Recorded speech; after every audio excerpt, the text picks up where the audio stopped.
हमारे श्रीवैष्णव संप्रदाय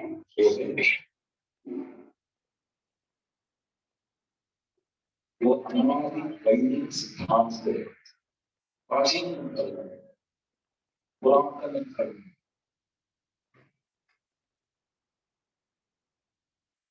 इस धर्म के प्रवर्तनाचार्य हुए भगवत रामानुजाचार्य स्वामी जी महाराज।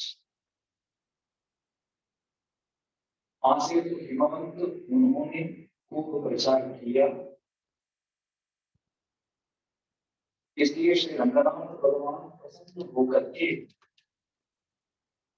इस अनादि सिद्धांत का धर्म का नाम श्री रामानुज संप्रदाय करके विरुद्ध किया। धर्म जो है अनादि प्राचीन है, लेकिन 1000 साल पहले अवतार करने वाले रामानुज स्वामी जी के नाम से ये जो धर्म है ये जाना जाता है। तो उन्होंने कुछ सेवा किया स्वामी जी ने, तो प्रभु ने ये कॉम्प्लीमेंट दिया। क्योंकि कुछ लोग ऐसा समझते हैं धर्म का नाम ही जो रामानुज धर्म, रामानुज दर्शन, रामानुज संप्रदाय,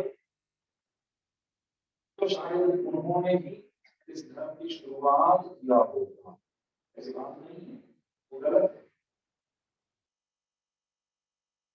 तो अभी आपको पता चल गया कि क्यों रामानुज संप्रदाय।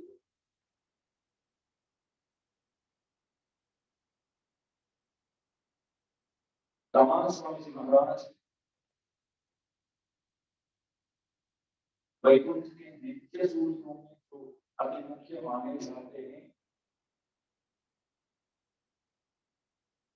ऐसे शेषावतार के अवतार माने जाते, शेषनाग के अवतार माने जाते।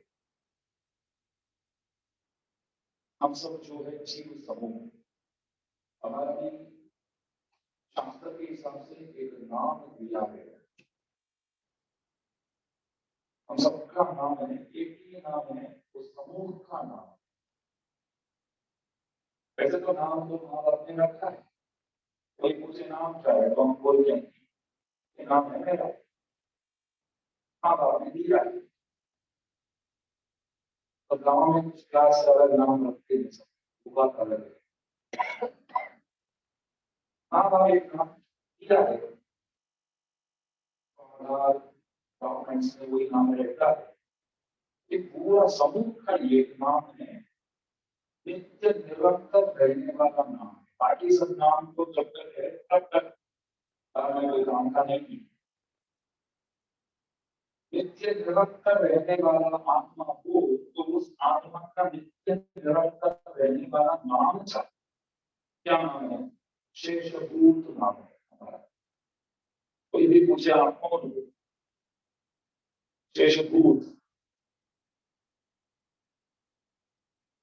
क्या नाम है हमारा? शेष, शेषभूत, शेष काफी। वो तो बोले तो सामने वाला डरता है, वैसे ही डरता है। लेकिन जहां बोलना है वहां वो नाम बोलना।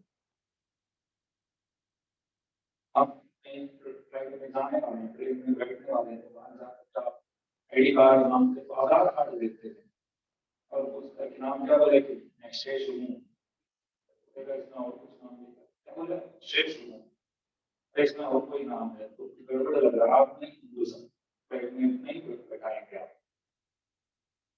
जहाँ बोल रहे वहां बोल,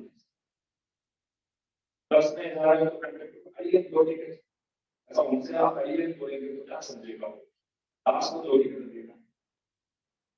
लेकिन ये आइए दास शब्द हम बार बार बोलते रहते हैं, तो हमारा क्या हो जाता है, वहां कहीं जाते हैं तो डीवीआर आके बोलते हैं कि आपका सीट जो है ना उधर नहीं है, उधर आगे नहीं जाएगा दास, उनको भी बोलते हैं दास अभी जाएगा, वो बेचारे क्या समझेंगे दास वगैरह हमको क्यों बोल रहे हैं, हमारे कहाँ आप दास है, तो शिव वैष्णव के दास है, भक्तों के दास है। तो इस तरह बात करते करते हमारा क्या हो गया, कोई भी बुरा है तो मुझसे सबसे पहले ये कोई निकलता है, यही आवश्यक है। सिर्फ शिविर समुदाय ही इस तत्व को समझते हैं, पहचानते हैं, ये का दास और कुछ नहीं। क्योंकि कुछ लोग विचार करते हैं ये क्या है, ये कोई है क्या है, सोचो ये का अर्थ है दास। और कुछ लोग ये भी पूछते हैं कि वो श्रीमन नारायण हो, लक्ष्मी नारायण समझा, ऐसा समझते हैं कि लक्ष्मी नारायण से श्रीमन नारायण अलग है, बहुत लोग ऐसा समझते हैं। जय श्रीमन नारायण बोलते बाबा, जय श्रीमन नारायण बोलते नारायण कौन है तक नहीं है, फिर जय हो बोलते हैं, अरे सब बोलते हैं तो हमने भी बोला। कोई भी हो खुश रहे, वो कोई भी हो खुश रहे। तो जय श्रीमन नारायण, श्रीमन नारायण कौन है? श्री सहित नारायण श्रीमन नारायण, बस इतना ही है। श्री महालक्ष्मी जी के पति जो है नारायण जो है वो श्रीमन नारायण। भगवान की पहचान जो है वो अम्मा जी द्वारा ही किया जाता है। अम्मा जी भगवान से भी सुप्रसिद्ध है। लोग भगवान को चाहे या ना चाहे, अम्मा जी को तो सब चाहते, भगवान को कौन चाहते? अम्मा जी और भगवान में फर्क बहुत है। अम्मा जी खूब बांटने वाली, भगवान क्या बोलते हैं मालूम है? यस्यानुग्रहम इच्छामि वित्तम तस्य हराम्यहम्। अम्मा जी खूब बांटने वाली, भगवान बोलते हैं कि किसी के ऊपर कृपा करना चाहता हूं तो सबसे पहले उनके धन को मैं चुरा लेता हूं। भगवान बोलते हैं अरे धन लेने के लिए तो आपके पास आए हैं, आप हरण कर लेंगे तो कैसे? भगवान बोलते हैं तो उस स्थिति में भी आप किस तरह भक्ति करते हैं वो देखना है मेरे को। कुछ भी नहीं है तो उस समय आप कैसे भक्ति करते। सुदामा जी और उनकी धर्मपत्नी सुशीला जी सब लेटे हुए थे, खाए नहीं पूरे दिन। सुशीला जी बोले सुदामा जी को आज भी हम खाए नहीं। फिर बोली आज भी क्या है, वैसे 1 महीने से नहीं खाए, 1 महीने से नहीं खाए। ऐसे स्थिति है हमारा, हालत इस तरह है, बहुत खराब स्थिति चल रहा है, भगवान क्यों ऐसा करते? तो सुदामा जी क्या बोले मालूम है?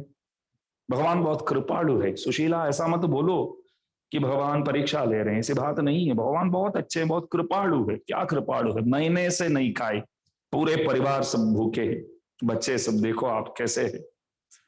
आप वीथी में जाके गली में जाकर सबके घर में देखिए बच्चे कैसे दिखते हैं। हमारे घर में भी तो है, संतान है, भगवान ने दिया है, हमारे बच्चे कैसे दिखते हैं आप देखिए। तो सुदामा जी क्या बोले? नहीं, भगवान बहुत कृपालु है, बहुत प्रेमी है। कैसे ऐसे बोलते? बोले कि अरे एकादशी जो है, हरिवासर जो है, महीने में 2 ही दिन आता है सबका, हमारा महीना भर के दिया है। एकादशी उपवास रखते लोग तो सबका 2 ही आता है महीने में एकादशी, हरिवासर। उस दिन क्या करना चाहिए? कुछ खाए बिना प्रभु का भजन करना चाहिए, कम से कम खाना चाहिए, इतना तो रखिए। क्योंकि नहीं हो पाता है, दास को भी नहीं हो पाता है, नहीं हो पाता है, बात अलग है। सबसे ज्यादा भूख एकादशी के दिन ही लगता है। हमारे एक स्वामी जी बोले कि जैसे सुबह एक दिन उठे, बोले कि आज एकादशी है क्या? सामने वाला बोला कि हाँ, क्यों? जैसे उठा वैसे ही भूख लगती, तब मालूम पड़ता है कि आज एकादशी है। क्यों ऐसा होता है? ऐसा है कि जिस दिन नहीं खाना चाहिए करके बताया गया है तो उस दिन हम ज्यादा खा लेते, इसलिए कम खाना चाहिए। एकादशी के दिन खाना ही नहीं चाहिए, नहीं तो कम खाओ करके बोलना भी पाप है। बोलो, एकादशी के दिन चलेगा कुछ खाओ, ऐसा बोलना भी पाप है, इसलिए आप समझ कर लेना। एकादशी के दिन खाओ करके बोलेंगे तो पाप लगता है। कोई मेहमान आवे तो नहीं पूछेंगे तो भी धर्म संकट है। बोलो, तो वो बाहर जाके क्या बोलेगा? अरे घर पे गया था यार, चाय तक नहीं पूछा, नहीं एकादशी तो अरे आपका एकादशी, हमारा कुछ नहीं है वो सब। तो अभी पूछे ना पूछे, पूछ लीजिए चलेगा बस। तो इस तरह है। तो सुदामा जी बोले पूरा महीना भर के हमारा एकादशी है, भगवान और किसी को इस तरह कृपा नहीं करते। भक्त लोग ऐसे होते, भगवान जैसे भी रखे वैसे। तो अम्मा जी जो है बांटती रहती है। प्रभु क्या करते हैं, यस्यानुग्रहम इच्छामि वित्तम तस्य हराम यहम। वित्तम माने, वित्त माने संपत्ति, वित्तम तस्य हराम यहम यस्य अनुग्रहम इच्छामि। अनुग्रह करने की इच्छा हो तो अभी तक हमारे ऊपर भगवान की कृपा नहीं हुई, और इस तरह भगवान कृपा करना तो वो कृपा हमको चाहिए ही नहीं। जो है कम से कम वो तो रहने दो, हमारे पास ज्यादा होवे ना होवे संपत्ति, जो है वो रहे हमारे साथ, हम ऐसा चाहते हैं। लेकिन भक्त लोग बोलते हैं ऐसी बात नहीं है, प्रभु आपको जैसे रखना चाहते हैं वैसे रखो। अत्यंत पारतंत्रीय बोलते, भगवान जैसे चाहते हैं वैसे हमको उपयोग कर सके, उनके हृदयानुसार चलना चाहिए हमको, प्रभु के हृदयानुसार चलना चाहिए। जो भी कर रहे हैं तो वही तो कर रहे हैं। तो कोई सब लोग बैठकर नौका पर कहीं जा रहे थे, नदी पे नौका ऊपर बैठकर बहुत लोग जा रहे थे। तो बीचों बीच नौका चलाने वाला ऐसा चिल्लाया कि कुछ गड़बड़ हो गया नौका में, अंदर से पानी अभी घुस के आ रहा है, तो हम सब डूब के मर जाएंगे। किसी को तैरना आता है तो ठीक है, प्रयत्न तो लगा लो, लेकिन मगरमच्छ वगैरह बहुत है तो मरना अभी पक्का है। आप उधर से उतरेंगे तो भी मर जाएंगे, उसी में बैठेंगे तो भी मर जाएंगे, बस भगवान की मर्जी है। इतना कर सकते हैं सब, जो पानी घुस के अंदर आया है तो निकाल कर डाल सकते हैं। आपके पास यदि कोई लोटा बोटा है तो वो कीजिएगा, अपने अपने इष्ट देव को प्रार्थना कर लेना। तो एक संत बैठे हुए थे उसमें, उनके हाथ में कमंडलू था। सबने बोला कि अच्छा हुआ है कमंडलू है तो काम में आएगा। संत बोले किसी को नहीं दूंगा। क्या करने वाले, आप ही करेंगे सेवा तो भी चलेगा। तो वो क्या कर रहे थे मालूम है, बाहर से पानी लेकर इसमें डाल रहे थे नौका में। बाहर से पानी लेते थे डालते थे, सब डांटते थे क्या कर रहे हैं आप। कमंडलू सही से बड़ा था तभी मालूम था वो इस तरह कुछ करेगा, घट जैसा कमंडलू है, लेकिन ऐसा कर रहे हैं वो, बाहर से लाकर डाल रहे थे, किसी के कुछ उन्होंने सुने ही नहीं वो।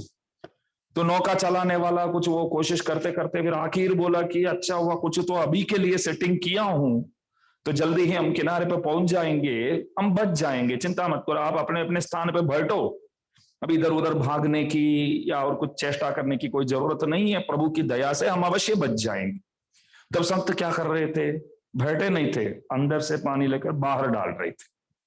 जो पहले करना था वो अभी कर रहे हैं, अभी कुछ चेष्टा करने की जरूरत नहीं है करके जब उन्होंने बोला नाव चलाने वाला, तब ये कर रहे थे। सब बोले कि अभी ऐसा क्यों कर रहे हैं, तब भी कुछ बोले नहीं। तो साहब उनको इतना डांटे, इतना गालियां दी। तो उतरते समय सबने पूछा ऐसा क्यों किया, कम से कम जवाब तो दो, ये कपटी सन्यासी बोलो। तब वो बोले कि पहले मेरे को लगा कि भगवान आज हम सबको डुबाने वाले हैं, तो उनके हृदयानुसार मैं काम कर रहा था, उनके हृदयानुसार मैं काम कर रहा था कि उनके जो इच्छा है वो जल्दी पूरा हो जाए। तो सहयोग सहकार जो बोलते हैं, मदद कर रहा था। बाद में मालूम पड़ा कि भगवान भी हमारे जैसे ही है, माइंड बदल जाता है। हम ऐसा ही है ना, प्रवचन में जाना है, सोचते बाद में सोचते हैं अरे क्या बताएंगे, जो भी बताएंगे समझ में तो नहीं आने वाला, वहां जाके क्यों बैठे, नहीं जाएंगे। एक क्षण में मन बदल जाता है। हमारा मन क्या है जानना है, मन क्या है हमारा। एक बंदर ने शराब पी लिया, पहले से बंदर बहुत तूफानी, शराब पी लिया और उस बंदर को बिच्छू ने भी काटा और वो बंदर पागल भी हो गया। पहले से बंदर बहुत परेशान करेगा। हम भी नहीं बोलते बच्चे कैसे है, बच्चे है ऐसा, बंदर है सब, वानर है ऐसा नहीं बोलते, बहुत परेशान करते हैं बच्चे, हमारे मानते ही नहीं तो हम क्या बोलते हैं, तो बंदर है, वानर है। ये तो वानर यहाँ किसी को नहीं दिखा रहा हूं, ऐसा बोलता हूं, ये वानर है बंदर है नहीं बोलते। तो पहले से बंदर, और बंदर ने शराब पिया तो कुछ तो समझ में ही नहीं आता है बाद में लोगों को। तो बंदर ने शराब भी पिया, बिच्छू ने भी काटा और पागल भी हो गया तो क्या नहीं करेगा वो। ऐसे बंदर देखना तो और कहीं बाहर जाने की जरूरत नहीं है, बस हम ही है और कोई, हम मतलब हम सब ही है और कोई नहीं। हमारा मन जो है वो इस तरह बंदर है, एक एक क्षण में कैसे बदल जाता है, आप बोलिए। गुजराती में बोलते हैं धुनी मगज बोलते हैं, यहां कैसे बोलते हैं मालूम नहीं। धुनी मगज मतलब कोई ठिकाना ही नहीं है दिमाग का, क्या करेंगे कब क्या करेंगे कुछ समझ में ही नहीं आता है, ऐसे होते हैं लोग। तो मन ऐसा है एक बंदर जैसे, वो अपने वश में लाने के लिए प्रयत्न करेंगे तो बहुत कठिन बात है।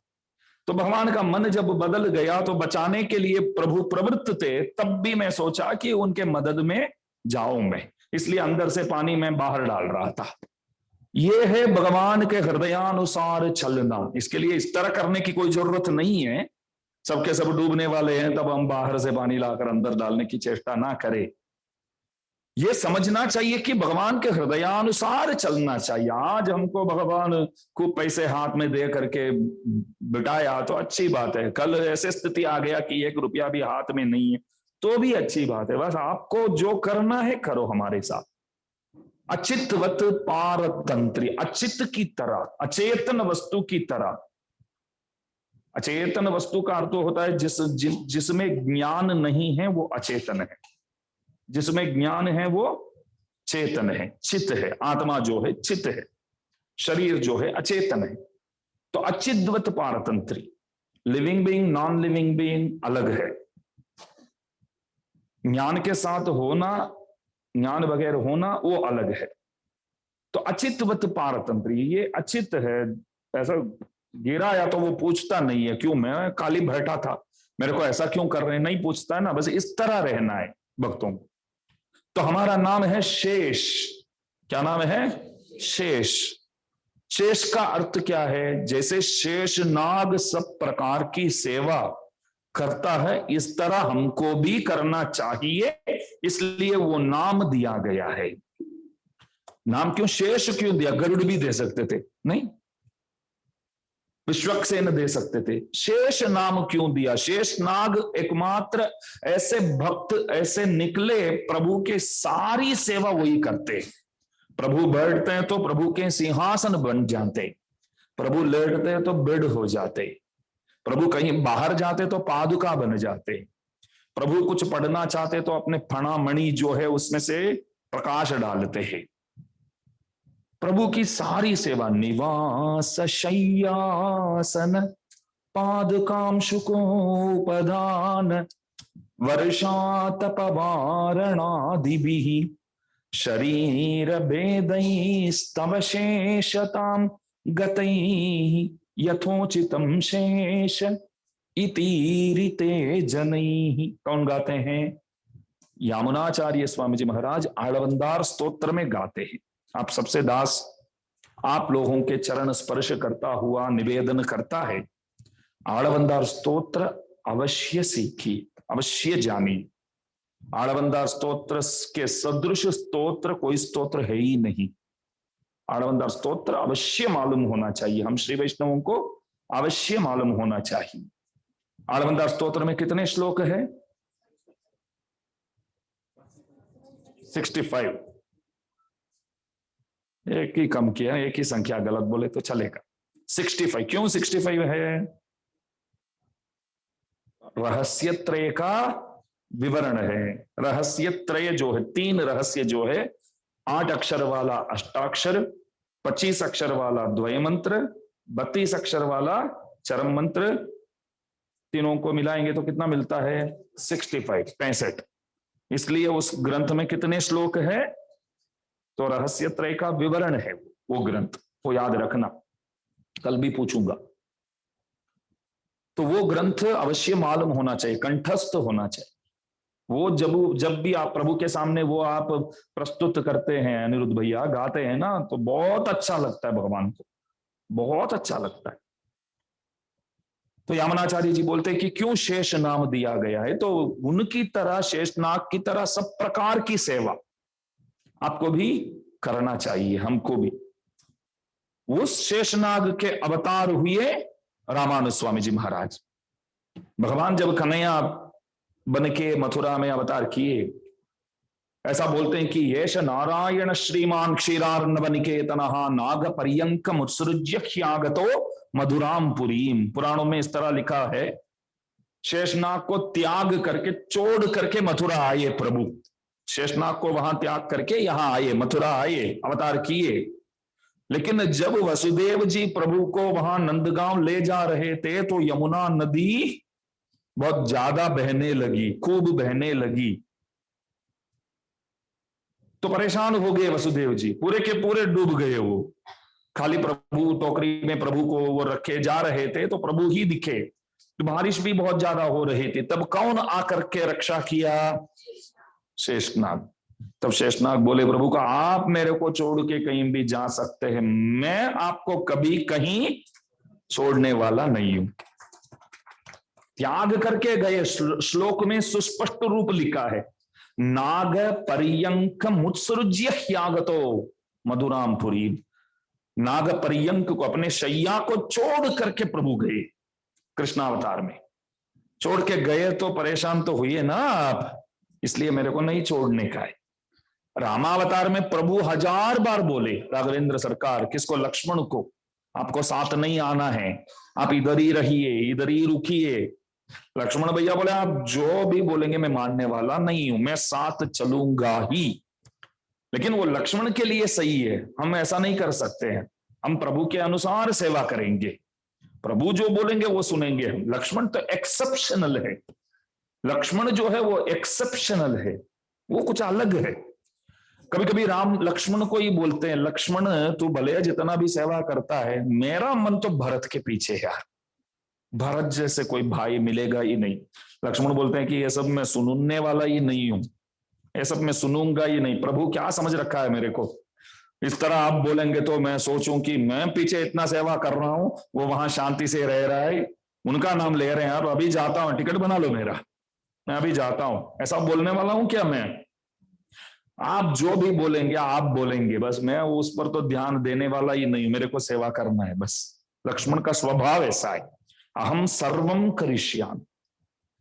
सीता मैया को, राम को, दोनों को देखकर लक्ष्मण बोलता है कि मैं भी साथ चलता हूं। पहले राम जब अकेले थे तब जाकर के प्रार्थना किया, राम एक ही वाक्य में बोल दिया कि ये सब बातें बंद कर, तू मेरे साथ आने वाला नहीं है, तू इधर ही रहो। लक्ष्मण बोले ऐसा क्यों बोले मेरे को राम? तब मालूम पड़ा जब राम अकेले थे तब जाकर के प्रार्थना किया, ये हमने ये बोल किया। मैया के साथ बैठते हैं तभी पूछना चाहिए, तभी मैया के कंट्रोल में रहते हैं प्रभु, मैया के कंट्रोल में रहते हैं तो तब पूछना चाहिए ना, तब बोलना चाहिए। तो मैया बैठे थे, मैया के पास प्रभु बैठे थे, तब गए, प्रणाम किए, बोले कि मैया आप भी बोलिए ना भाभी जी, मैं साथ में चलता हूं, सब सेवा मैं करूंगा। तो भाभी जी बोले, सीता मैया प्रभु को बोले कि अरे लक्ष्मण को भी साथ ले जाते हैं, अच्छा लगेगा हम दोनों को। प्रभु बोले क्या साथ ले जाते हैं, तू कहाँ आने वाली है मेरे साथ, तू कहाँ आने वाली है? अम्मा बोले क्या पूछ रहे हो, आप मेरे साथ आने वाले हैं, याद रखना मैं आपके साथ। गच्छ राम मया सह, रामायण में स्पष्ट रूप लिखा है, गच्छ राम मया सह, मेरे साथ तू चल, तेरे साथ मैं चलने वाली नहीं हूं, मेरे पीछे तू आ। तो लक्ष्मण को भी साथ ले जाते हैं। तो अम्मा जी ने जब सिफारिश किया तो प्रभु को लेना पड़ा लक्ष्मण को। तो लक्ष्मण साथ में गए, इतना सेवा किया, और बलराम बन के आए तो प्रभु के ख्याल रखे, और अवतार हुआ तो नाग आकर के रक्षा किया, शेषनाग। तो इसलिए शेषनाग की तरह सेवा करना चाहिए, सर्वदेश सर्वकाल सर्वावस्तुचित सेवा बोलते हैं। सेवा में ये सेवा बहुत ऊंचा है, ये सेवा नीचा है, ऐसा कुछ नहीं है। कुछ लोग ऐसा समझते हैं, हमारे वहां ऐसा बोलते हैं कि कोई भी चाहे मंदिर में, निज मंदिर में जाकर के प्रभु को स्पर्श करके पूजा कर सकता है। ये क्या है, वो यही ब्राह्मण लोग ही जा सकते हैं क्या? सबके सब जा सकते हैं, ऐसा वैसे बात करते हैं।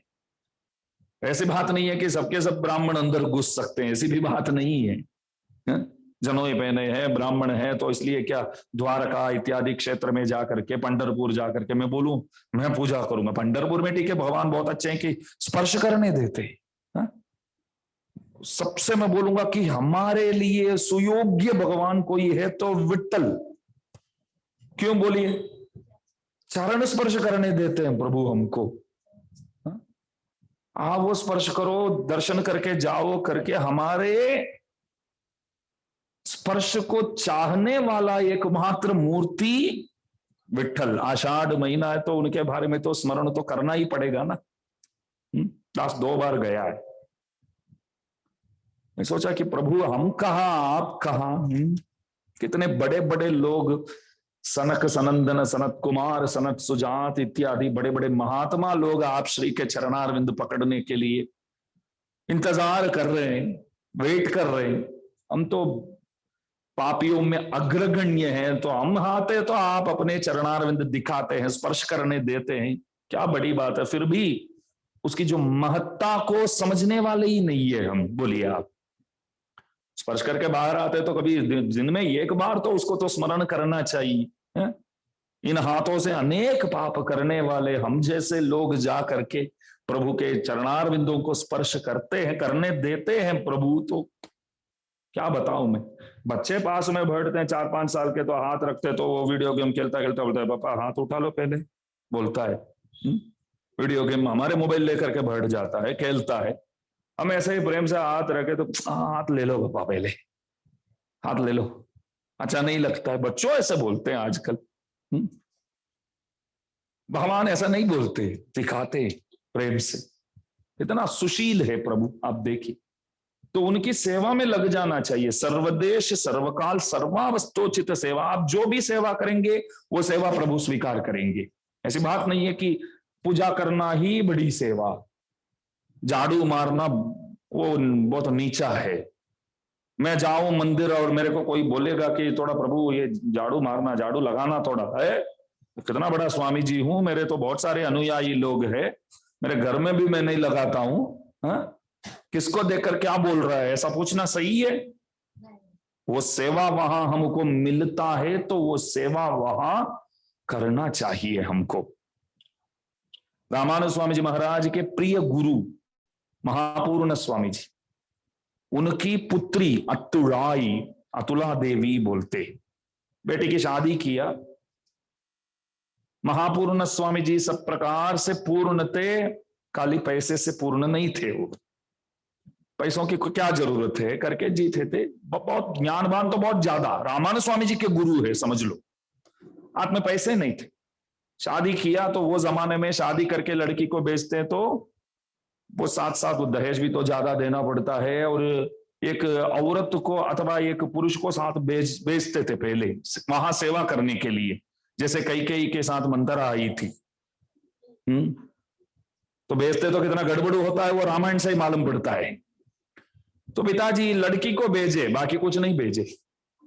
पहले जमाने में बहुत मांगते थे ना, दामाद को एक स्कूटर चाहिए, दामाद को गाड़ी चाहिए, दामाद को 20 तोला वो चेन चाहिए, ये चाहिए वो चाहिए, लोग बोलते थे पहले। नहीं, ये मैं नहीं लिया, ससुराल से नहीं लिया, हमने कुछ मांगा नहीं, बस ये उन्होंने दूसरी दिन में बोला था, ये उन्होंने दिया, वो बात सही है, जो वो भी मांगा नहीं, प्रेम से दिया। आप ऐसा नहीं समझे कि आप भी चेन पहने हैं, शायद इस तरह लिया होगा। पहले ही खुला कर दूं बात।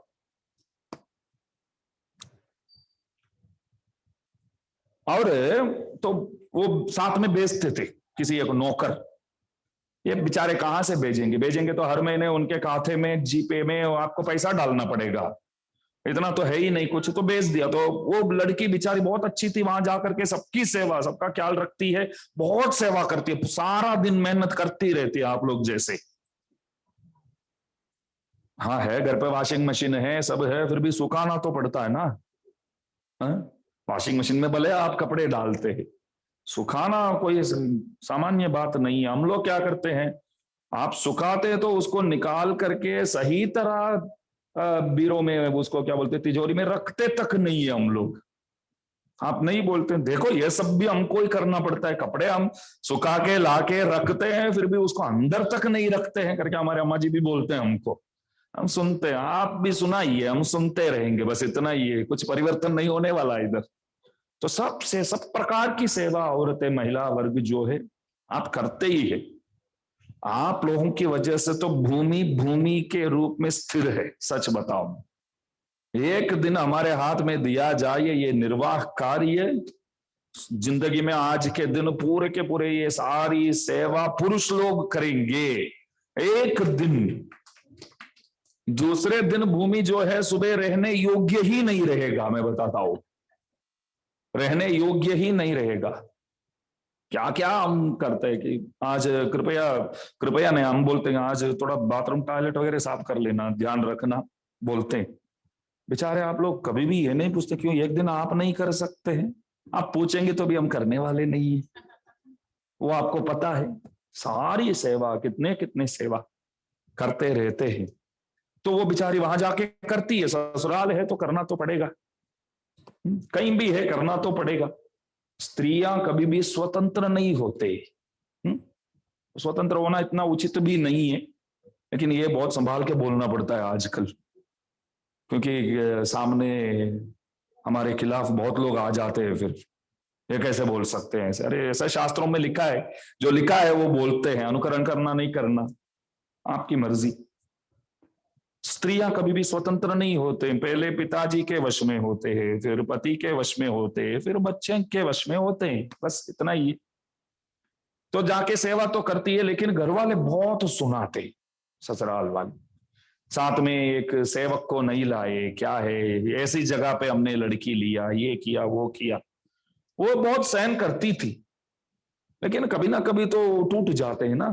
तो जाके पिताजी के पास वो रोने लगे, इस तरह बोलते हैं, आप किसी को साथ में भेजिए, एक सेवक तो पक्का चाहिए वरना मैं वहां नहीं जाऊंगी। पिताजी एक बात बोले, यहां आकर क्यों रो रही है? अपने भैया के पास जाके रो ना, भैया से कहो ना।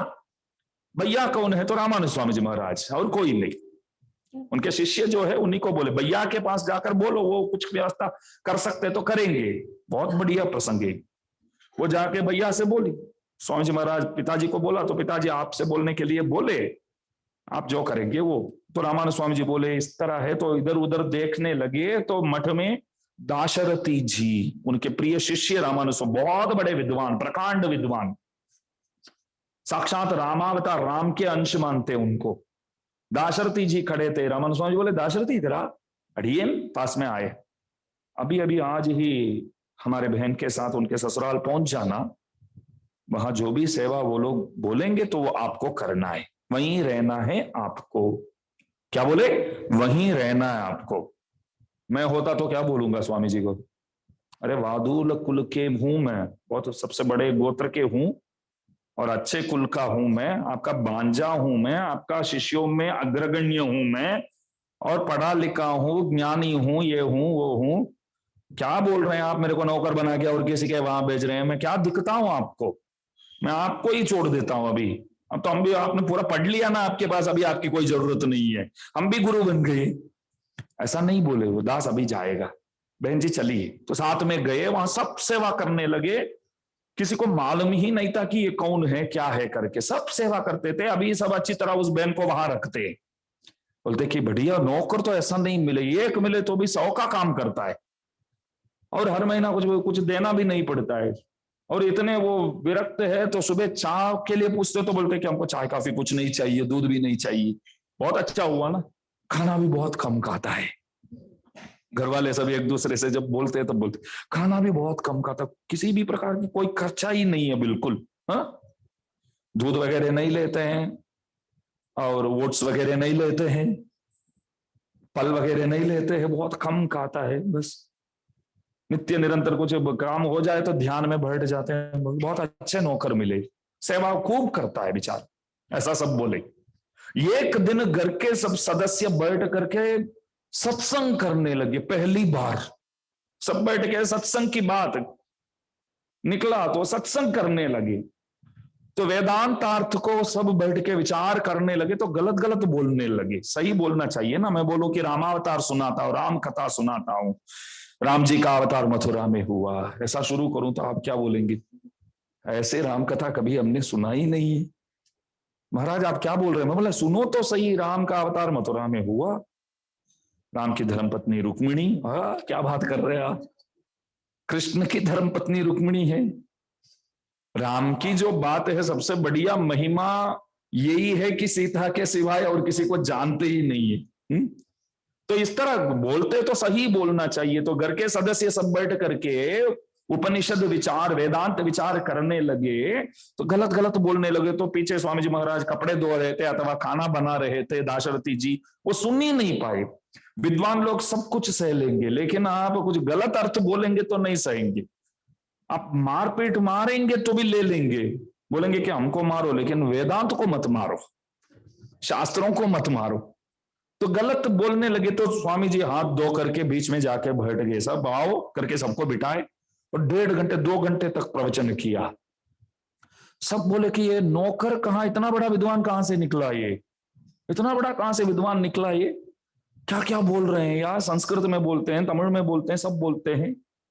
आखिर सब बोले कि आप कौन है, कृपया बताइए, हम तो नौकर समझ रहे हैं लेकिन लगता है कि आप कोई अवतार पुरुष है। मेरा नाम दाशरथी, दास का नाम दाशरथी, बोले ना, नाम तो सबने सुना है। रामानुज स्वामी जी के प्रिय शिष्य, उनके बांझे आप हो क्या? हाँ हम ही है। आप यहाँ आकर के ये सब काम कर रहे हैं, सेवा कर रहे हैं? हाँ हम ही कर रहे हैं। अरे हमने पहले से जो इकट्ठा किया है वो पाप कोई कमी है क्या? ऊपर से ये पाप भी हमको लगना है क्या? आप यहां से कृपया निकलो। स्वामी जी बोले आप कौन होते हो निकलने के लिए बात कर रहे हैं? मैं नहीं निकलने वाला, प्रवचन खत्म हो गया, अभी अंदर जा करके सेवा करूंगा मैं। आपसे इतना ही निवेदन है, आप कोई चीज जानते नहीं है तो उसके बारे में कृपया चर्चा मत किया करो। आपको जानना है तो विद्वानों के पास जाओ, बैठो, सुनो, सीखो, बाद में चर्चा करो। इतना ही दास प्रार्थना करता है। दास जाके सेवा करता है। नहीं, पाप पकड़ने लगे, सब उनके चरणारविंदों को पकड़कर बोले अभी अभी आप निकल जाइए, हमको बहुत पाप लगेगा। स्वामी जी एक बात बोले कि आप लोगों के बुलाने पर इधर नहीं आया हूं मैं। रामानुज स्वामी जी हमारे गुरु जी बोले तू चल तो आया हूं, कल वो बोलेंगे तो वापस आ जा, तो आप लोग बोलेंगे रुको तो भी सुनने वाला नहीं हूं। ये सेवा मैं आप लोगों के लिए नहीं कर रहा हूं, गुरु जी बोले तो मेरे को करना है। देखिए कोई वहां सेल्फ रेस्पेक्ट की तो बात ही नहीं है। आजकल हम नहीं बोलते हैं सेल्फ रेस्पेक्ट चाहिए, सब बोलते हैं क्या सेल्फ रेस्पेक्ट। दाशरथी स्वामी जी से हम थोड़ी बड़े हैं। प्रभु किस तरह रखे उस तरह रहने के लिए तैयार होना है। गुरु जी जो बोले वो हमको करना है, संत लोग जो बोले वो हमको करना है, अनुकरणीय है। और क्या है, जो बोले वो करना है। दाशरथी सेवा करने गए तो सबके सब उस औरत को, अतुला जी को लेकर के रामानुज स्वामी जी के पास गए और बोले कि हम अभी इस लड़की को, हमारे वधू को, पुत्र वधू को परेशान नहीं करेंगे, हैरान नहीं करेंगे, प्रेम से रखेंगे, बेटी की तरह रखेंगे। कृपया आप दाशरथी स्वामी जी को वापस बुला लीजिए। स्वामी जी बोले दाशरथी इधर आ जाओ। स्वामी जी अड़िए, आज से इधर ही रहो, अड़िए। तो तुरंत स्वामी जी बोलेंगे अगर कि वापस जाओ तो भी अड़िए, तैयार। कैसे कैसे आचार्य मिले हमको, देखिए आप, सोच भी नहीं सकते, सोच भी नहीं लगा सकते। ऐसे रहना चाहिए। तो शेषभूत का अर्थ होता है, शेष होना वो है कि भगवान के और आचार्यों के, भागवतों के हिसाब से जीना, उन लोगों के मनोनुकूल जीवन। हमारे मनोनुकूल जीवन नहीं है,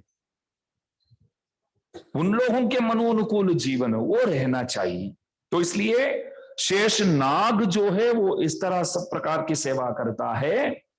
उनके अवतार रामानुज स्वामी जी महाराज उपदेश दे रहे हैं। बस अभी ग्रंथ के अंदर गए हम, शेषनाग के अवतार हुए तो शेषनाग कौन है, शेष का अर्थ क्या होता है, तो उस तरह किसने सेवा किया है, सबने सब कुछ हमने अभी देख लिया। अभी शेषनाग के अवतार जो चरम संदेश दे रहे हैं, तो कल हमने देखा कि सिर्फ सामान्य शास्त्रों पर ही विश्वास मत रखो, प्रभु के विशेष शास्त्र जो है, मतलब भगवत विषय इत्यादि संप्रदाय ग्रंथों पर विश्वास रखना, संप्रदाय के ग्रंथों पर विश्वास रखना। फिर बोलते हैं कि आचार्य के कृपा से उच्चतम ज्ञान हमको मिलता है। आचार्य की कृपा से उच्चतम, उच्च कोटि के ज्ञान हमको मिलता है। उस ज्ञान के सदुपयोग करता हुआ बंदा अन्य विषयों से दूर रहना चाहिए। ज्ञान है तो उसका इस्तेमाल भी होना चाहिए ना, अनुष्ठान में लाना चाहिए। तो ज्ञान किससे हम प्राप्त करते हैं? आचार्य से प्राप्त करते हैं। आचार्य के पास जाते हैं तो ज्ञान मिलता है। सीता मैया राम की प्रतीक्षा करती थी, तो राम आए नहीं, तो वो विचार करने लगी कि मैं सुसाइड कर लूं, अभी नहीं लगता है कि राम आने वाला है। तो सुसाइड करने के लिए तैयार हो गई अम्मा जी। तब कौन आए वहां? हनुमान जी सही समय पे पहुंचे। जैसे हनुमान जी आए तो वैसे वहां शुभ सूचना, अम्मा जी को लगा कि कुछ अच्छा होने वाला है, ऐसा कुछ शुभ सूचना अम्मा जी को देखने को मिला। तो अम्मा जी ने सुसाइड करने की जो बात है उस बात को छोड़ दिया। अम्मा जी को लगा कि कुछ अच्छा होने वाला लग रहा है, इंट्यूशन बोलते हैं, अंदर से ऐसा विचार आता है कि कुछ अच्छा होने वाला है। तो पक्षियां वो कलकल ध्वनि करने लगे, कीच कीच कीच करके। पक्षी च शाखा निलय प्रहृष्ट पुनः पुनश्च उत्तम सांत्ववादी, वाल्मीकि भगवान लिखते हैं। पक्षी च बोलते हैं, पक्षी च शाखा निलय, शाखों पर रहने वाले, पेड़ के शाखों पर, ब्रांचेस पर रहने वाले पक्षी गण कलकल ध्वनि करने लगे। यहां आचार्यों बोलते हैं पक्षी कौन है, यहां कुछ गूढ़ार्थ है। पक्षी तो सब जानते हैं, पक्षी माने तो बर्ड, मालूम है ना सबको, पक्षी तो सबको पता है। पक्षी तो कीच कीच तो करेगा ही, कलकल ध्वनि जो है वो तो करेगा ही वो। और पक्षी जो है ट्रीज के ब्रांचेस पर तो रहने वाला ही है, उसी में तो रहते हैं वो लोग, उसी में तो रहते हैं। तो इसमें क्या बड़ी बात है, ये क्यों बोल रहे हैं वाल्मीकि भगवान? पक्षी जो है ना वो एक सिंबल है, प्रतीक है। आचार्य ही पक्षी है, गुरुजी जो है वो पक्षी है। आप सोचकर बताइए गुरुजी को हम कैसे पक्षी बोल सकते? आप भी सोचिए। बोलो।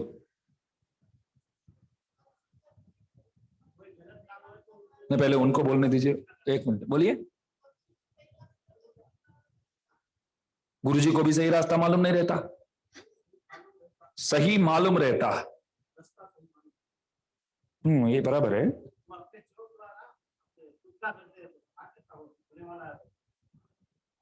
ये भी अच्छा अच्छा। पक्षी के दो पंखे, अभी मैं जो जानता हूं वो बोलता हूं, आचार्य जो बोले वो, अब बोले सही बोले दोनों। पक्षी के दो पंखे, ऊपर उड़ता है पक्षी। आचार्य के भी दो पंखे होते, ज्ञान और अनुष्ठान। आचार्य के ज्ञान और तदनुसार चलते हैं, अनुष्ठान करते हैं, तो ये दो पंखे हैं उनके। और पक्षी ऊपर उड़ता है, ऊपर विराजमान प्रभु की ओर आचार्य भी उड़ता है, उनके पास पहुंचता है। मतलब आप ऐसा मत पूछिए कि आप उड़ के दिखाइए, हम यूट्यूब में डालेंगे, ऐसा नहीं होगा। ऊपर उड़ते हैं मतलब प्रभु की ओर जाते, और उनके दो पंखे, ज्ञान एवं अनुष्ठान। और पक्षी डार पर, डार बोलते हैं ना शाखा, ब्रांचेस ट्रीज के, उस पर रहते हैं। एक वृक्ष है तो उसमें अनेक डार होते। संप्रदाय में भी आप देखिए, वेद, वेदांग, वेदांत, इतिहास, पुराण, आगम, दिव्य प्रबंध, आचार्य के व्याख्यान ग्रंथों, रहस्य ग्रंथों, स्तोत्र ग्रंथों, श्री सूक्तियां, इस तरह अनेक ब्रांचेस है। आचार्य लोग क्या करते हैं, नित्य निरंतर कुछ पढ़ते रहते हैं, नित्य निरंतर पढ़ते रहते हैं। तो सब ब्रांचेस में रहने वाले, कभी वेद पढ़ रहे हैं, कभी वेदांत पढ़ रहे हैं, इतिहास पुराण इत्यादि में भी निपुण होते हैं, इतिहास भी जानते हैं, पुराण भी जानते हैं, एक प्रवचन देते हैं, समझो बहुत सारे प्रमाण तो लाना पड़ता है ना। प्रमाण तो बहुत सारा प्रमाण लाना पड़ता है, आपको हंसाना भी पड़ता है बीच में, क्योंकि बोर ना हो जाए, और आपको थोड़ा सोचने के लिए भी कुछ विचार आप भी करें तो उसके लिए भी कुछ कहना पड़ता है, जगाने के लिए भी कुछ बोलना। जगाने मतलब सोने वाले उनको जगाने की बात नहीं, वो तो इसलिए तो हंसाते, जो सोने वाले होते थोड़ा ऐसे हो गए तो उनको जगाने के लिए कुछ हंसाते हैं, वो बात अलग है। जगाना मतलब अंदर से जगाना, तो उसके लिए कुछ चीजों सामने रखना पड़ता है, तो प्रमाण वगैरह बोलना पड़ता है, तो उसके लिए वो कंटेस्ट करना पड़ता है। मेहनत तो करते हैं ना, कुछ प्रमाण वगैरह, इसके बाद ये, इसके बाद ये सब संस्कृत प्रमाण ये सब बोलना है तो कंठस्थ तो करना पड़ेगा ना, आपको बैठकर अध्ययन करना पड़ेगा। यहां किसी को कुछ मेहनत किए बिना मिलने वाला नहीं है, मेहनत तो करना पड़ेगा आपको। रोज मंचिरियाल जाते हैं ना तो करते हैं ना, सबके सब मेहनत करते, बच्चे पढ़ते हैं तो मेहनत करते। आचार्य लोग क्या करते हैं, नित्य निरंतर पढ़ते रहते, अध्ययन करते रहते। भरद्वाज महर्षि नाम सुना है ना, बहुत बढ़िया है बात, ये बच्चों के लिए बहुत अच्छा लगेगा। भरद्वाज महर्षि 100 साल रहे पहले, पूरा 100 साल उन्होंने वेद पढ़ने में ही बिताया। 100 साल हो गया तो तपस्या किया तो देवेंद्र आया सामने, उन्होंने पूछा क्या चाहिए, मेरे को क्यों बुलाए आप। भरद्वाज महर्षि बोले 100 साल तो मैंने पूरा वेद पढ़ने में ही बिता दिया, फिर भी लगता है कि अभी कुछ कम भाग बाकी है अध्ययन करना, कम भाग बाकी है अध्ययन करने के लिए, तो और 100 साल आप देंगे तो उसमें लगभग 25-30 साल में मैं अध्ययन कर लूंगा, बाकी मैं जी करके बाद में आ जाऊंगा, तो 100 साल देना। तो 100 साल उन्होंने दिया। 100 साल होने के बाद भरद्वाज महर्षि को लगा कि और भी वेद पढ़ना थोड़ा बाकी है, कम है, थोड़ा कम भाग बाकी है, तो तपस्या। देवेंद्र आया, क्या चाहिए, 100 साल चाहिए, तो दिया। 100 साल होने के बाद क्या बोले वो आप ही बोलेंगे, अभी आपको ही पता चल गया क्या बोले, और बाकी है, और पढ़ना है। तो देवेंद्र अभी तक गया, अरे 300 साल हो गए, अभी तो अभी जाएंगे तो हमको बुला रहे, तो जाएंगे तो वापस वही कथा वही सुनाएंगे, 100 साल चाहिए हमको। तो देवेंद्र बोले कि ठीक है देता हूं, इसके पहले आप अभी तक कितना अध्ययन किया है वो जानने की इच्छा है आपको, कितना हुआ है करके मालूम पड़े तो थोड़ा अंदाजा बाद में आप लगा सकते हैं, बता दो। हाँ बताइए। तो 3 पर्वत बनाया उन्होंने, बड़ा बड़ा पर्वत, 3 पहाड़ बनाया। तो भरद्वाज महर्षि देख रहे थे, इतना अध्ययन किया हूं, ओ क्या बात है, इतना किया हूं, क्या कुछ हूं, कुछ चीज है, हम हमारे जैसे कोई नहीं है, विचार करते थे। तो ब्रह्मा जी बोले, इंद्र बोले ठहरिए ठहरिए रुकिए, सबसे पहले इतना ज्यादा उत्साही मत बनो। एक वीडियो आप सबने बहुत लोगों ने देखा होगा, फुटबॉल मैच है, गोलकीपर खड़ा है और बॉल को रोकने के लिए और गोल मारने के लिए फ्री किक बोलते हैं, वैसा कुछ है। तो वो मारता है, तो मारता है तो वो क्या हुआ, ऊपर जो पट्टी है ना वो लोखंड की, वो गोल पोस्ट में उसमें लगा, अंदर नहीं गया बॉल, जस्ट मिस हो गया समझो। तो वो बॉल उसमें लगा, फिर इस तरफ आ जाता है तो गोलकीपर खुश हो गया, वो दौड़ने लगा क्योंकि फेल हो गया ना, सामने वाला फेल हो गया, तो हम जीत गए करके वो भाग गया, वहां से दौड़ के अपने टीम की ओर वो गया। तो जिसने गोल मारा वो तो हाथ इस तरह माथा ऊपर रखे बैठ गया, लेकिन जो गोल पोस्ट के ऊपर जो बॉल लगा वो इस तरफ आया तो वापस वो धीरे धीरे धीरे धीरे धीरे गोल पोस्ट के अंदर घुस गया, तो गोल हो गया वो समझो। गोलकीपर क्यों नहीं रोका, वो तो वहां था ही नहीं ना, वो जीत गया करके सामने पहुंच गया, वहां भाग गया। इसलिए ये बोलते हैं कि जीतने से पहले ज्यादा आवाज मत करो, आप साइलेंट काम करो, आप ज्यादा कुछ वो करने की जरूरत नहीं है, दबाल मैं ऐसा हूं ऐसा हूं, आप साइलेंट काम करो, अंदर से काम करो, वो डिम बजाने की कोई जरूरत नहीं है। जीतने के बाद अपने आप वो होगा। Let your success make noise, क्या बोलते हैं, let your success make noise. Success जो है वो नॉइस करे तो अच्छा है, हम ही नॉइस करेंगे तो सक्सेस को हम कभी पाने वाले नहीं है। तो ये क्यों बोल रहा था मैं, भरद्वाज महर्षि, हाँ ध्यान से सुनते हैं सब। तो देवेंद्र वहां गए तो तीनों पहाड़ों से थोड़ा थोड़ा हाथ में लिया मिट्टी और पास में लेकर के आए, एक हाथ की मिट्टी। भरद्वाज जी बोले कि अभी इतना ही बाकी है, तो 10 साल काफी है मेरे लिए, इतना ही बाकी है। तो देवेंद्र बोले इतना बाकी नहीं है, इतना ही अध्ययन किए हो।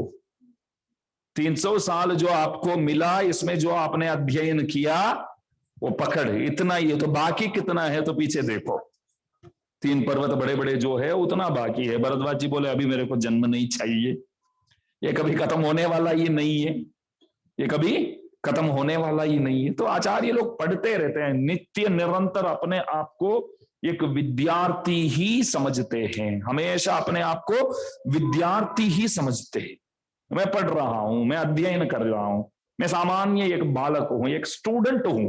कभी अपने आप को टीचर नहीं समझते हैं। क्या समझते हैं अपने आप को? मैं एक स्टूडेंट हूं, एक विद्यार्थी हूं मैं। इसलिए रामानुज स्वामी जी बोलते हैं कि आप आचार्यों से ज्ञान को पाइए और अन्य विषयों से आप कृपया दूर रहिए। और बोलते हैं कि शब्दादि विषयों को, शब्द स्पर्श रूप रस गंध बोलते। कान है तो तभी तो कुछ सुनने को मिलता है। मैंने बोला ना, एक गीत सुन ले तो पूरे दिन वही गाते रहते, पूरे दिन गाते रहते। रसोई बनाते तो कुछ लोग ऐसा करते कि YouTube में पुरानी गीतें अथवा पसंद की गीतें चालू करके खाना बनाते। ये सही या गलत आप बताइए? सही गलत? ज्यादा गलत नहीं है वैसे, कोई बहुत बड़ा पाप नहीं है। लेकिन प्रसाद बनाते समय खास भगवान की जो स्मृति है वो चाहिए। भजन लगाओ, गाओ साथ साथ भगवान, क्योंकि आप भगवान के लिए भोग बना रहे हैं और भगवान को भोग लगाने के बाद हम पाएंगे तो ये अन्न जो है हमारे अंदर कुछ अच्छा करे, वही तो चाहते हैं ना। प्रसाद का अर्थ क्या होता है? प्रसाद माने तो कृपा। प्रसाद इज इक्वल टू कृपा। प्रसाद शब्द का अर्थ भगवान का प्रसाद है, बोलते हैं ना कभी, भगवान की बहुत दया है, भगवान का प्रसाद है। तो प्रसाद माने तो कृपा। तो वो आप लेते हैं तो आपके अंदर कुछ परिवर्तन अवश्य होना चाहिए। तो भगवान के लिए बना रहे हैं तो आप फिल्मी गीत वगैरह सुनते हुए बनाएंगे तो भगवान कैसे चाहेंगे उस प्रसाद को? वो प्रसाद तभी दोष हो गया है फिर, समझो। एंटरटेनमेंट चाहिए, मैं ना नहीं बोलूंगा, बाद में कभी सुनो, 1-आधा घंटे आप सुनते तो अच्छी बात है। अगर त्याग कर सकते तो बहुत अच्छी बात है, त्याग कर सकते तो बहुत अच्छी बात है। भजन के सिवाय मैं कुछ नहीं सुनता हूं बोलते हैं यदि, तो बहुत अच्छी बात है। तो शब्दादि विषय बोलते हैं, शब्द स्पर्श रूप रस गंध, ये सब 5 विषय जो है ये अवश्य त्यागनीय हैं। और बोलते हैं कि शब्द को छोड़ दूं तो चलेगा, जो रूप रस गंध इत्यादि चलेगा, ले सकते हैं, ऐसी बात नहीं, ये सब के सब त्याग करने योग्य है। तो कोई ऐसा बोलेंगे कि शराब पीना ही गलत है, सिगरेट पीना तो पी लो चलेगा, सही बात है ये। ऐसा देखा जाए तो शराब से सिगरेट और खतरनाक है। शराब सिर्फ पीने वाले को ही परेशान करेगा, सिगरेट पास में खड़े रहने वाला बंदा हमारे जैसे लोगों को भी परेशान करेगा। हमने कुछ किया नहीं, उन्होंने किया तो आप सूंघते हैं तो आप भी हैरान हो जाएंगे ना। शराब ऐसी बात नहीं है, जो पीता है बस हैरान तो उन्हीं को। तो ये सब त्यागनीय है। इसमें कोई ऐसा है कि शराब अच्छा है अथवा सिगरेट अच्छा है, ऐसा कुछ नहीं है। सब सिगरेट शराब सब सोचना भी नहीं चाहिए। बच्चों को भी खास ये बोलना पड़ेगा, टीनेज वाले बच्चे, क्योंकि दोस्त लोग, ऐसे दोस्त तो मिल ही जाते, सत्संग के लिए नहीं मिलते। ऐसे दोस्त बोलते हैं अरे एक दिन ले लो यार, कुछ नहीं होने वाला, हम तो सालों से ले रहे, कुछ नहीं होगा। और सिनेमा में भी ऐसा दिखाते ना, ये सब लेंगे तभी आप कुछ चीज है, ऐसा दिखाते। कितना गलत कर रहे हैं, नहीं? ये सब लेंगे आप और छेड़ेंगे, ये सब लेंगे तो ये सब आप करेंगे तो आप बहुत अच्छे, ऐसा दिखाते। बाहर कोई अभिनेता आता है तो लोग कैसे भागते हैं, बोला सही बात है। ये सब उनके पीछे ऐसे क्या है, ऐसे भागने की क्या बात है, आप बताइए। आज से लगभग 60 साल पूर्व हमारे वहां एक सुप्रसिद्ध हीरो थे, एक अभिनेता थे, एक नाम तो ठीक है नहीं बोलूंगा, बोलूं तो भी आपको पता चलने वाला नहीं है। वो था दक्षिण का सुप्रसिद्ध नेता, अच्छा अभिनेता। वो एक बार रात को ट्रेन में जा रहे थे, रात को वो सोते हुए ट्रेन में अपने बर्थ में वो जा रहे थे, वो सो गए ट्रेन में। आधी रात एक स्टेशन में रुकने वाली भी नहीं है गाड़ी, वो ट्रेन जाने वाली है ऐसे, उस ट्रेन में वो जा रहा है करके लोगों को जब पता चला, वो तो अंदर सो रहे हैं, हजारों लोग स्टेशन में इकट्ठे हो गए और गाड़ी स्टेशन में रुकने वाली भी नहीं है, खाली उस गाड़ी को देखने के लिए। इसमें होंगे क्या, इसमें होंगे क्या, इसमें होंगे क्या, इसमें करके गाड़ी जा रही है, वो गाड़ी देखने आ गए बोलो। लेकिन उनका हालत, आखिरी अवस्था, बाद में उनको फिल्म्स वगैरह नहीं मिले, बहुत हैरान हो गए, पैसे भी नहीं थे साथ में।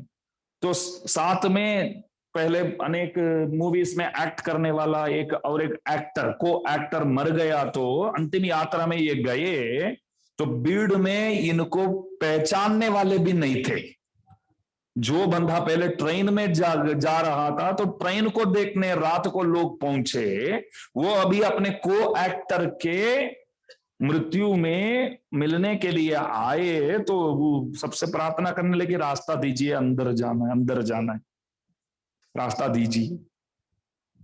महात्मा गांधी जी के एक पुत्र, उनका इतना वो नहीं था कि जीवन बढ़िया नहीं था, बहुत पीता था ऐसा, उनको मुंबई के सड़कों में कोई पहचान भी नहीं पाए, मुंबई या दिल्ली में पहचान भी नहीं पाए लोग। उनको जब पूछा गया तुम कौन हो, तो बोले, नाम बोले, पिताजी का नाम क्या ले, बोले तो महात्मा गांधी। सब बोले वो तो देश के पिता है, सबके है वैसे, नहीं देश के पिता नहीं, मेरे पिता है वो बोले, ऐसे स्थिति में थे। गांधी जी बहुत दुखी थे उनको लेकर के, क्या करे बोलो। तो कोई भी चीज, बच्चों से नम्र निवेदन है, कभी दोस्त लोग मिलेंगे बोलेंगे एक दिन करो यार, कुछ नहीं होता है, बाद में कभी वो छूटने वाला नहीं है। तो ऐसे लोगों से सावधानी से रहना चाहिए। बच्चे बोलो तो सिर्फ पुरुष लोग नहीं, स्त्रियां भी, बड़े बड़े सिटीजों में तो बात बोलने योग्य ही नहीं है। बच्चे बहुत अच्छे होते हैं ऐसे बड़े बड़े सिटीज में, क्यों हम नहीं पी सकते हैं, ऐसे पूछते हैं लोग, बोलो हम नहीं पी सकते, अरे कोई नहीं पी सकते, इसमें क्या, पुरुष ही पी सकता है, लड़कियां नहीं पी सकती, कोई नहीं पी सकते, ये सब गलत काम कभी सोचना ही नहीं चाहिए। तो उसके लिए क्या किया जाए, बस भक्ति एकमात्र उपाय, सत्संग एकमात्र उपाय, सज्जनों के साथ बैठना ही एकमात्र उपाय। क्यों तिलक लगा लो, तिलक लगा लो क्यों बोलते हैं?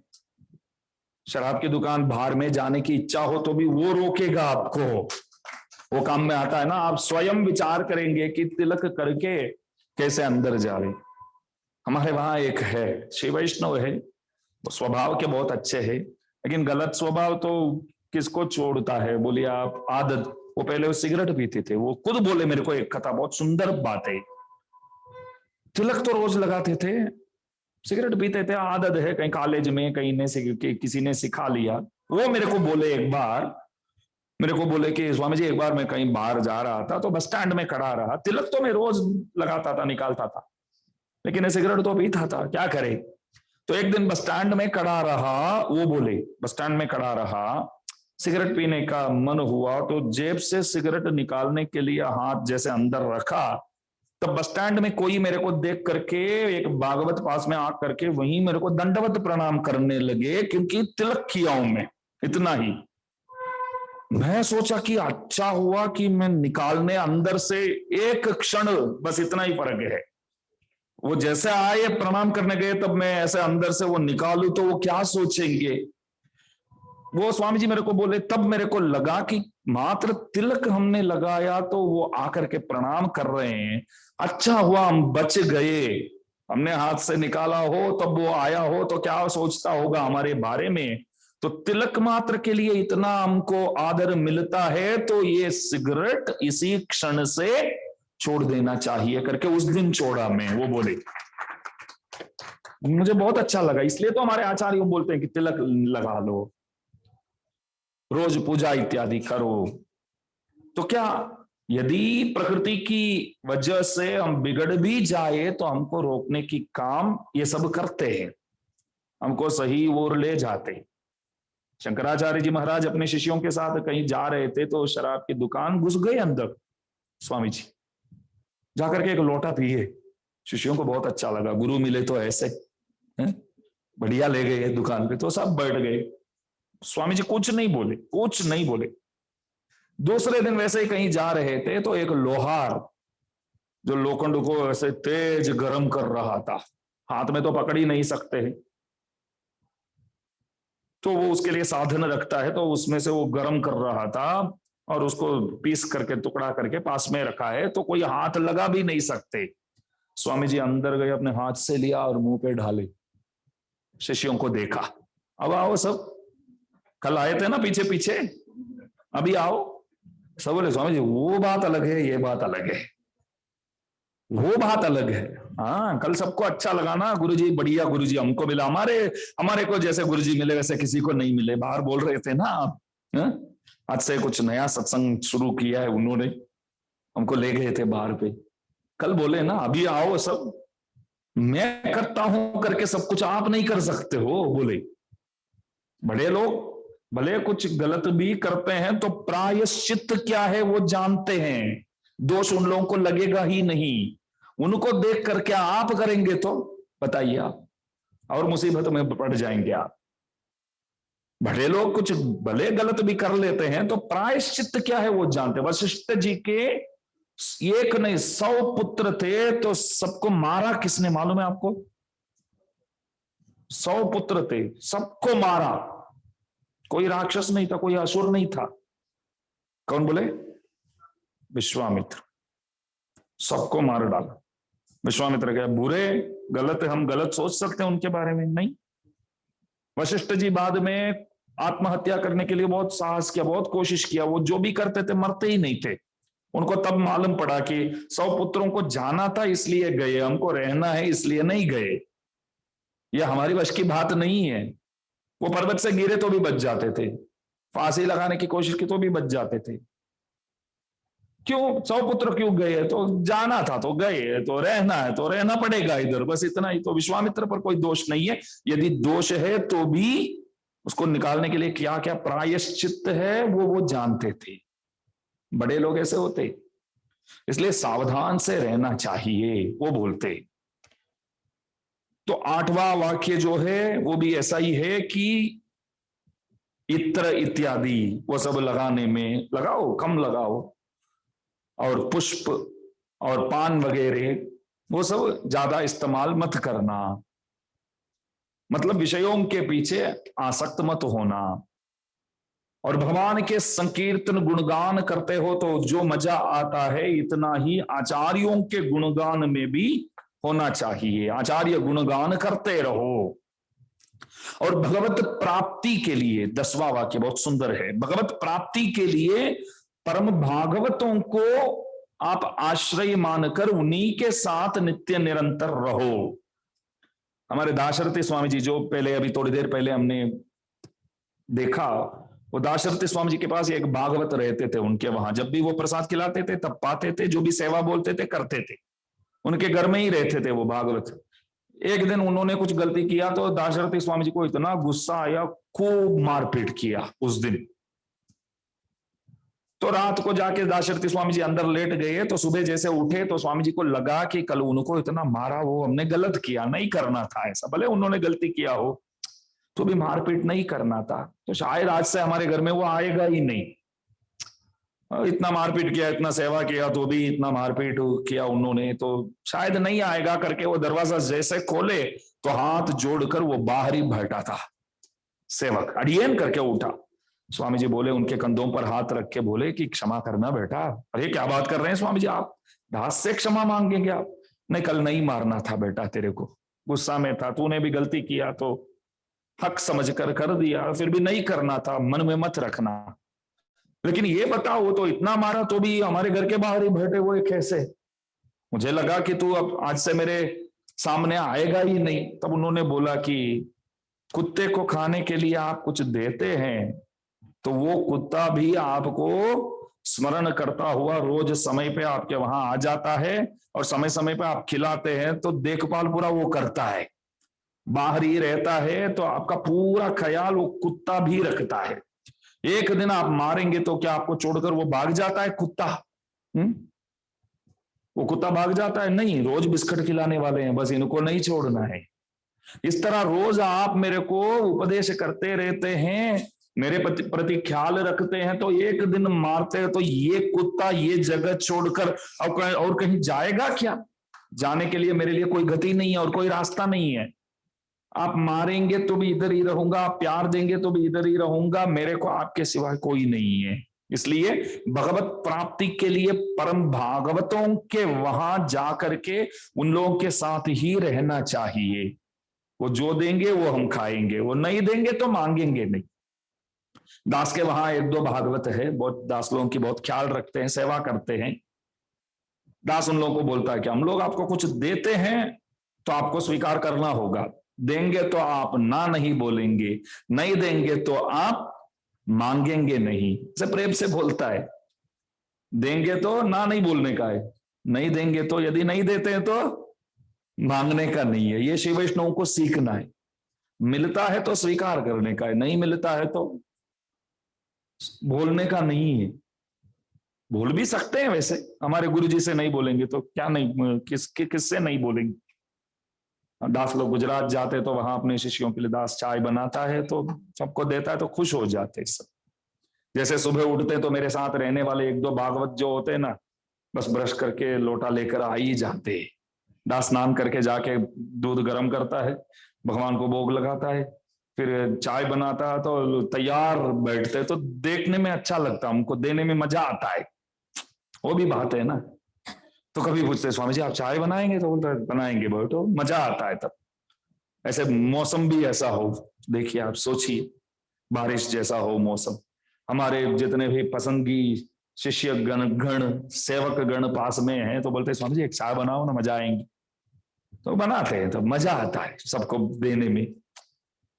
ज्यादा नहीं पीना चाहिए, हाँ वो भी बोलना, क्योंकि सत्संग करने वाले बोलते कि स्वामी जी महाराज चाय पीने के लिए आप बोलते तो अच्छा नहीं लगा, ऐसे बोलने वाले भी महात्मा लोग इधर दो तीन हैं, संभालना पड़ता है उन लोगों से, बहुत सावधान से बोलना पड़ता है। कितने लोग चाय पीते हैं इधर?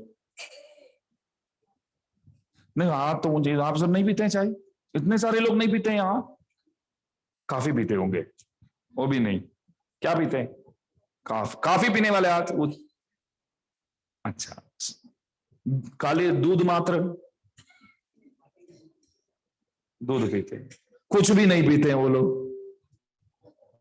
सुबह उठकर हमको कुछ भी नहीं चाहिए, एक दो है।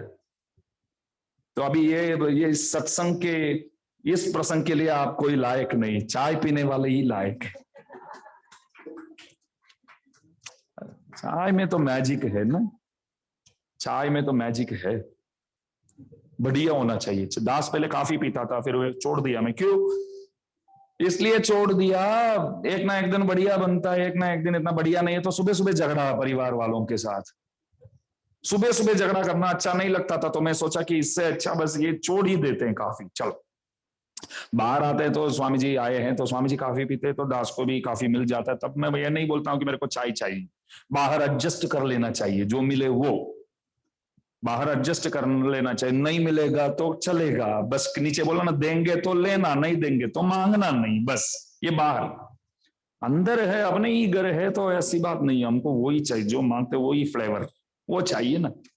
तो चाय बना के सबको देते हैं तो अच्छा, एक दो बार चलेगा, 8-10 बार गलत बात है। हमारे गुजरात के प्रेमिया वो सज्जनों बहुत पीते, चाय पीते रहते गुजरात में, तो इतना सा चाय आधा घंटा तक पीते हैं शांति से, और ऐसे बैठेंगे, हाथ ऐसे रखेंगे, एक हाथ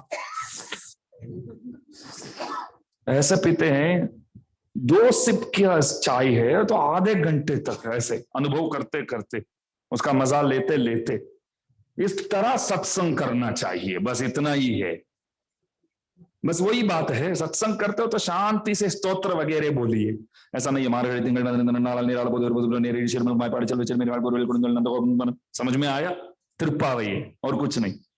ऐसा बोलो तो कैसा लगेगा? मार्गழி திங்கள் मदि நிறைந்த நன்னாளால்। स्वामी जी भले समझ में नहीं आया, सुनना अच्छा लगता है। मार्गழி திங்கள் நன்னாளால் तो वो कैसा चाय ऐसे भी नहीं, जैसे पी लिया, और मार्गழி திங்கள் मदि நிறைந்த நன்னாளால் ऐसा वो मजा लेना चाहिए सत्संग का। तो स्वामी जी महाराज बोलते हैं, क्या बोलते हैं, चाय को छोड़ दो अभी, भागवतों के वहां हमेशा रहना चाहिए। भक्तों जो देते हैं वो बड़े चाय देते हैं, काफी देते हैं, जो भी है प्रेम से आचार्य जब अपने हाथ से बनाकर देते हैं, ऐसे सभा में नहीं बोलना चाहिए, फिर भी बोलने योग्य बात है। दास 18-20 साल का था, तब एक बार तिरुमला गया था। हाँ, एक जीर स्वामी जी थे तब, अब भी एक जीर स्वामी जी है, तो इनके पहले जो थे वो थे वहां तिरुपति बालाजी के नित्य निरंतर सेवा करने वाले, रोज कम से कम 15-20 बार तिरुपति बालाजी के दर्शन करने वाले। बोलो, सुबह से रात तक सेवा के लिए जाना पड़ता है, निज मंदिर तक जाकर के सेवा करते थे। बहुत दास के प्रति बहुत प्रीति। आज के स्वामी जी लोग भी दास के प्रति बहुत ख्याल रखते हैं। दास का सद्भाग्य यह है कि दास सबको अच्छा लगता है, सब आचार्यों को। हमारे आचार्य स्वामी जी जो आए हैं वो ऊपर 90 साल के हैं और इतने एक्टिव है, इतने अच्छे हैं, दास के प्रति इतना ख्याल रखते हैं। साथ में जो रसोईया लोग आते तो उनको बोलते हैं कि जब भी मेरे को क्या चाहिए करके आप लोग पूछते हो तब बोले बिना श्रीनिधि को भी पूछ लेना, उन पर ध्यान रखना। मेरा स्वभाव क्या है, सुबह मेरे को लेट खावे तो भी चलता है, लेकिन ये शाम को 5:30 बजे, जो 5-5:30 बजे मैं राक्षस जैसा हो जाता हूं, जैसे 6 के बाद शराब पीने वाले हो जाते हैं, वैसे मेरे को उस वक्त तो कुछ तो खाने के लिए बाल भोग जैसे तो कुछ तो चाहिए, डोसा हो, इडली हो, चपाती हो, पूरी हो, जो। तो घर पे तो ठीक है चलेगा, सब बाहर आते तो वो सब चलेगा नहीं। तो स्वामी जी बोले, मेरे को आश्चर्य हुआ, उनको 5 बजे के आसपास कुछ तो चाहिए, जरा उनका ख्याल रखना। इतने उम्र में इतने बड़े आचार्य हो करके इस तरह मेरे लिए ध्यान देने की उनको कोई आवश्यकता नहीं है। उनका वो आया है तो उनको चाहिए तो वो मांगेगा, ले लेगा, बस इतना ही है ना। सोच सकते हैं ना, कितनी कृपा है, देखो आप। सीखने योग्य है ना आचार्यों से। हम भी कल बड़े होंगे तब हमको भी अपने साथ होने वाले बच्चों के प्रति, उनके हिसाब से तो बच्चा तो हूं, तो बच्चों के लिए इतना हमको सोचना होगा, ये सीखने योग्य। तो तिरुमला में जो स्वामी जी थे, एक दिन मेरे को बोले कि श्रीनिधि काफी पिया तू? बोला नहीं स्वामी जी नहीं पिया, मैं बनाता हूं चलो तेरे लिए आज। तो अंदर गए, बना कर लाए, पीकर बोलो कैसा है।